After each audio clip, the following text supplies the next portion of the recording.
অন্তর্বর্তীকালীন সরকারের উপদেষ্টা পদ থেকে এখন নাহিদ ইসলামের পদত্যাগ করা ছাড়া আর কোনো উপায় নেই। হয়তো এটুকু শুনে অনেকেই ভিডিও থেকে বের হয়ে কমেন্ট করবেন, কিন্তু কেন বলছি নাহিদের এখন পদত্যাগ করা ছাড়া উপায় নেই, এটার কারণ অবশ্যই আপনাদের জানতে হবে। তারপর আপনারা যা মন্তব্য করার করতে পারেন। বন্ধুরা, গত 5 আগস্ট শেখ হাসিনা দেশ ছেড়ে পালিয়ে যাওয়ার পর বাংলাদেশের ইতিহাসে প্রথম এত কম বয়সী 2 তরুণের সরকারের গুরুত্বপূর্ণ জায়গায় কাজ করার সুযোগ হয়েছে, যাদের দুজনের বয়সই 26 বছরের আশেপাশে।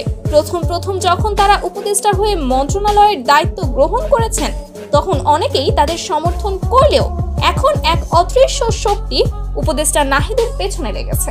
অন্য উপদেষ্টা থেকে আসিফ এবং নাহিদের প্রতি প্রখর দৃষ্টি দিচ্ছে ষড়যন্ত্রকারীরা।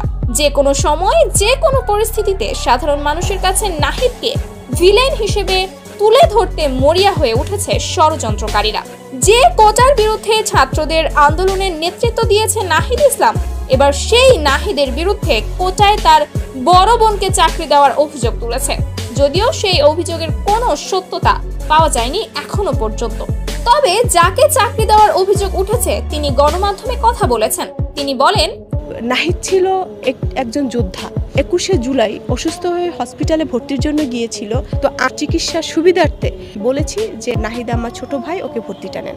আওয়ামী লীগ সরকার ক্ষমতায় থাকাকালে মত প্রকাশের স্বাধীনতা ছিল না, সংবাদ মাধ্যমগুলো সরকারের নিয়ন্ত্রিত ছিল, আর এই জন্যই তো স্বৈরাচারী সরকারের পতনের উদ্দেশ্যে সর্বস্তরের মানুষ অংশগ্রহণ করে দেশ স্বাধীন করেছিল।